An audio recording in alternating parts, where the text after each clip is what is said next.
Maintenant, je voudrais passer la parole à Monsieur Guy Mamoumani. Voilà.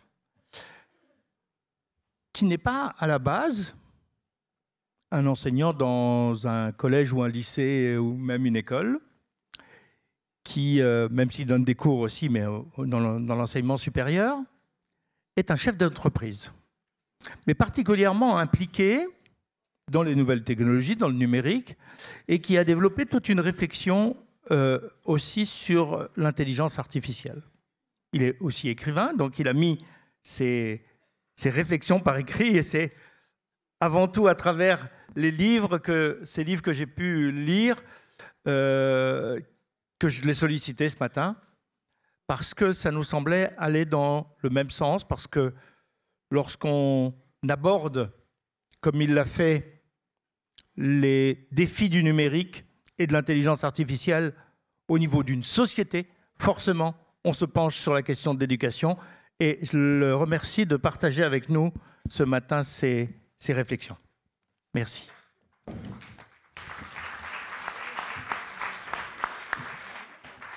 Bonjour à tous. Je suis d'autant plus impressionné que la dernière fois que je suis venu dans cette salle, Monsieur Petit-Braillon, c'était Michel Jonas qui était à ma place, vous voyez. Donc je crois que je chante moins bien que lui, mais enfin je vais essayer de vous donner un certain regard. En effet, c'est le regard du chef d'entreprise que je vais vous donner sur ces sujets qui sont absolument passionnants et vitaux pour notre société. Alors, chef d'entreprise, oui, parce que ça fait 40 ans que je suis dans l'informatique, le numérique, mais c'est vrai que j'ai eu pas mal d'engagements sociétaux, puisque j'ai été président du Syntec numérique, qui est la chambre professionnelle du numérique, vice-président du Conseil national du numérique. Et c'est vrai que dans ces fonctions, j'ai beaucoup travaillé l'intégration, les relations du numérique avec l'éducation, avec l'enseignement, parce que ça me paraissait absolument essentiel. Alors, je vais commencer par une histoire. Donc, en octobre 1809, donc c'est pas hier, Napoléon Bonaparte venait de gagner la bataille de Wagram. Il avait entendu parler, en Autriche, d'un certain automate turc qui jouait parfaitement aux échecs. Et lui, qui était un grand joueur d'échecs, a dit « mais il faut absolument que je le rencontre ».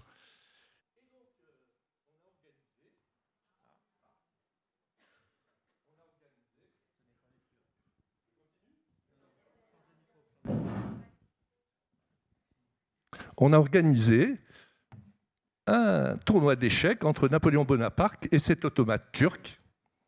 Et Napoléon a perdu systématiquement. Et alors c'était incroyable parce que cet automate, on est en 1809, jouait parfaitement aux échecs et déplaçait les pièces en respectant les règles. D'ailleurs, il a fait le tour de l'Europe après cet automate, et on en parle jusqu'à présent.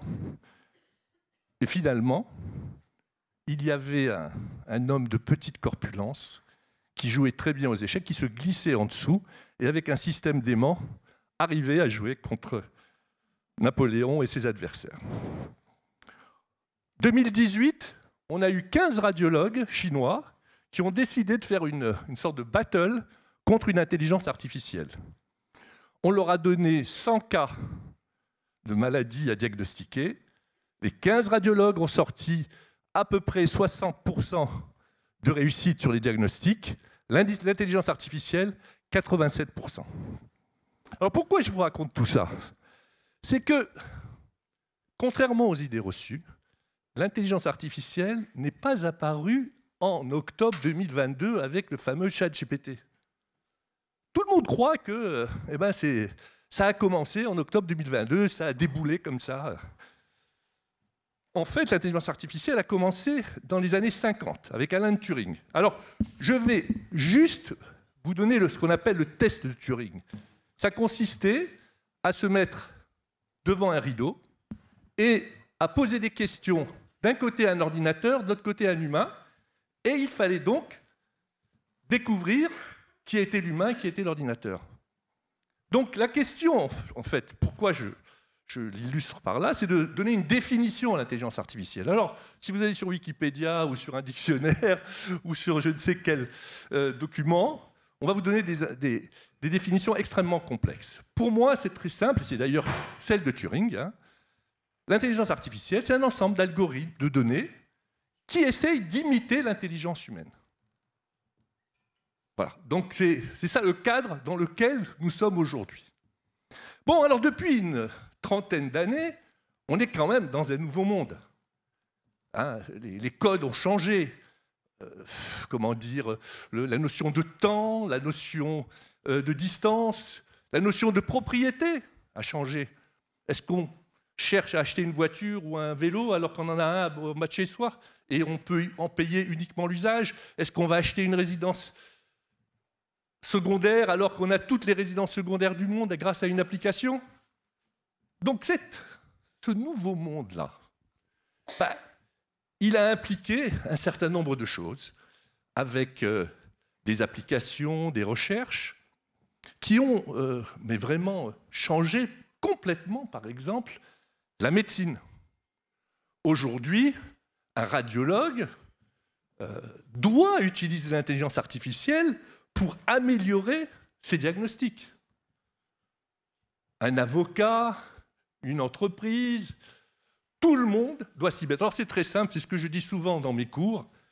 Tous les secteurs, toutes les entreprises, tous les métiers sont concernés. Donc ne cherchez pas à passer entre les gouttes parce que vous êtes dans le bâtiment, parce que vous êtes dans l'horlogerie. Tout le monde est concerné. D'ailleurs, on a eu un formidable, de formidables travaux pratiques avec la Covid. Bon, alors je mets de côté l'aspect dramatique de la Covid, les morts, les malades, enfin ça c'est à côté. Mais on peut dire qu'on a pu continuer à travailler. Je sais, mon entreprise de 4000 personnes s'est mise en télétravail en 3 jours. On a pu continuer à aller à l'école, on a pu continuer à avoir de la médecine. Et alors le plus intéressant de tout, c'est qu'on a pu développer des réseaux sociaux, pouvoir parler à ses petits-enfants. Alors il y avait les visio-apéros, etc. Contrairement aux idées reçues, on n'était plus du tout dans la déshumanisation. Donc la Covid a agi comme un catalyseur de la transformation numérique. Alors, une fois que j'ai dit ça pour l'ensemble de la société, on peut se poser la question, c'est la question du jour que M. Petit-Oyon nous a proposée, c'est son impact sur l'enseignement, sur l'éducation. Et donc, c'est les travaux auxquels j'ai participé, et en particulier sur la question des écrans. Alors c'est extraordinaire, parce que, avec l'avènement de l'intelligence artificielle générative, tout le monde s'est mobilisé. Alors c'est allé jusqu'au président de la République, qui a fait une commission sur les écrans pour aller se mêler de l'utilisation des écrans dans les familles, comme si c'était son rôle. À part ça, alors j'ai un ami qui était très bien placé, c'était Jean-Michel Blanquer. Lui, franchement, très technophile, cédant au populisme, a interdit l'utilisation des smartphones à l'école. Il y a même un maire qui a fait un référendum pour interdire les écrans aux abords de l'école. Comme si il y avait une sorte de diabolisation des écrans.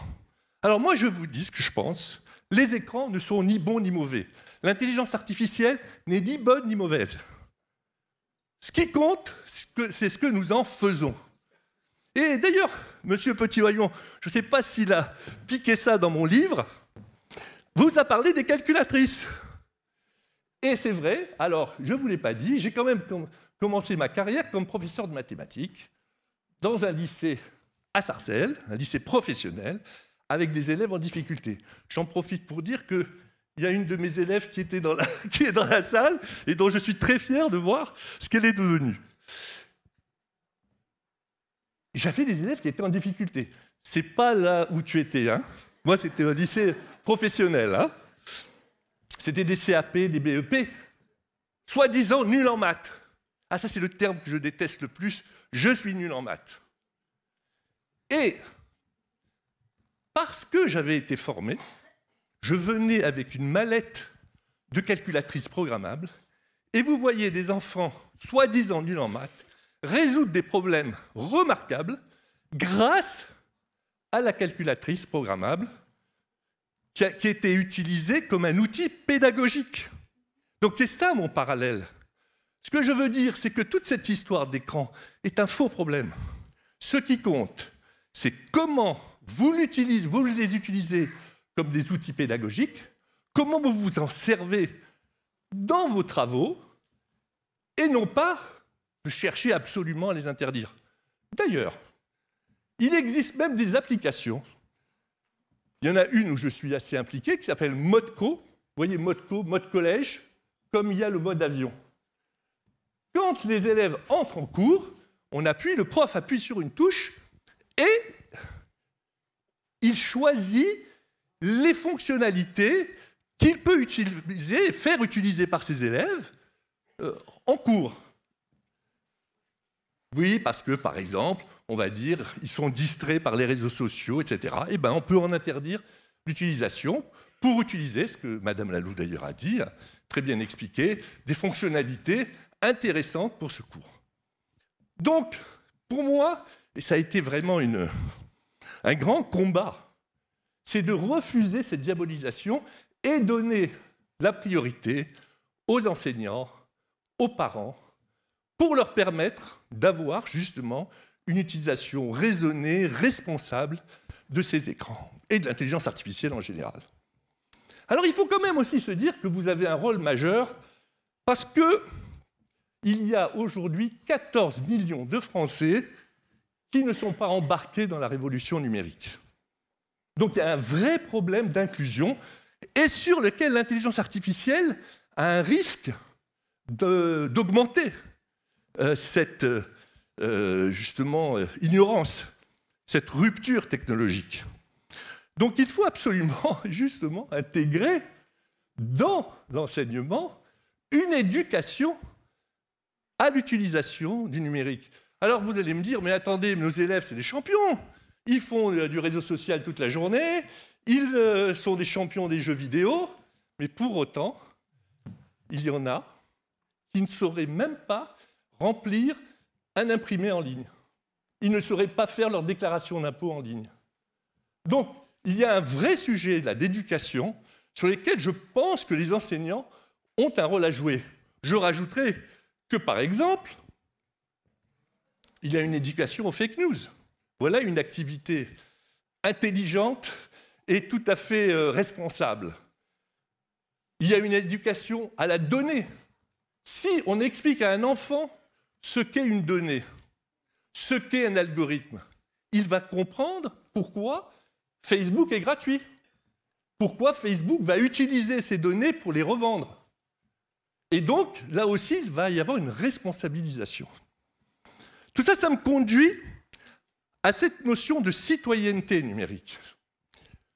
Alors, ça a été très bien dit par Mme Lalou. Imaginons-nous dans 20 ans, mais même aujourd'hui, le numérique est partout, il est présent partout. Donc il est très important de former tous les citoyens, et non pas uniquement pour en faire des informaticiens, de les former pour qu'ils soient absolument responsables dans leur utilisation. Que ça soit dans l'entreprise, ou que ça soit dans sa vie en général, que ça soit dans ses relations, le numérique va être présent et je dois avoir un minimum de base pour le comprendre. Alors, vous savez, dans mon premier livre, j'ai fait un paragraphe, un chapitre. Le titre, c'était « Apprendre à lire, écrire, compter, 3 petits points, coder ». Alors, c'était un peu excessif, je veux bien le reconnaître. Si j'avais à refaire le titre, je le changerais.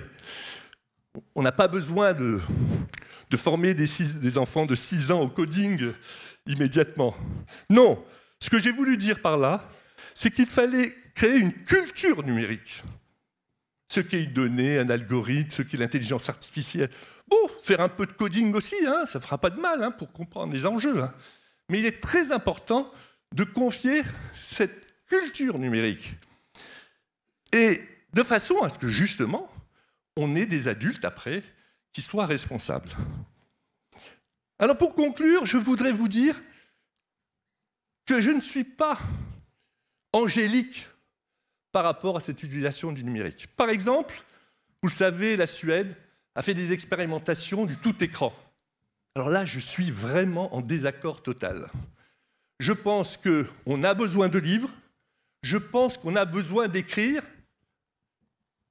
D'ailleurs, je ne sais plus si c'est la Suède ou un autre pays nordique qui avait fait disparaître l'écriture. Vous voyez. Alors, M. Petit-Ohaillon montrait qu'il avait écrit son discours à l'écriture traditionnelle, et je pense que ça fait partie de la formation d'esprit.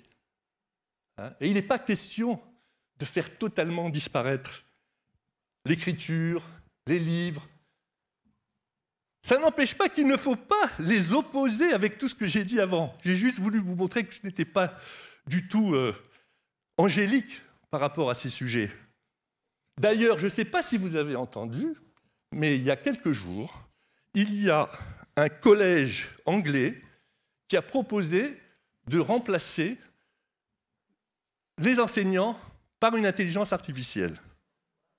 Bon, alors ça, c'est vraiment ce que je combats. J'ai la ferme conviction que l'intelligence artificielle ne remplacera pas les enseignants, ne remplacera pas les médecins. Alors vous avez bien sûr les Elon Musk et pas mal d'autres qui ont une vision absolument apocalyptique du sujet pour moi.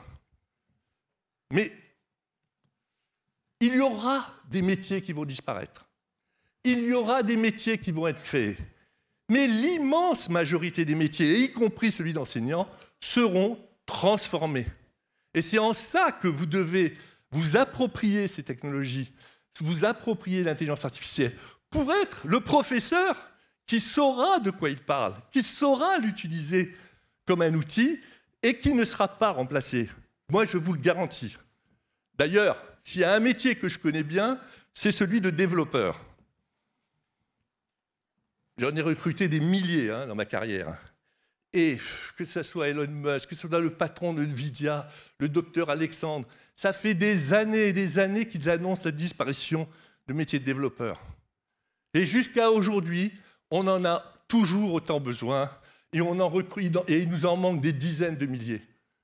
Et je peux vous dire que pour l'enseignant, ça sera la même histoire. En revanche, il ne faut pas négliger tout ce que j'ai dit depuis le début. J'ai voulu vous montrer que je n'étais pas angélique, mais gardons l'idée de cette transformation de la société et de l'enseignement. Et pour finir, je voudrais vous citer une phrase de Bergson que j'apprécie beaucoup et qui va symboliser un peu votre métier. Notre avenir n'est pas ce qui va arriver, mais ce que nous en ferons. Et évidemment, les enseignants, la formation des enseignants joueront un rôle crucial dans la construction de ce nouveau monde. Merci.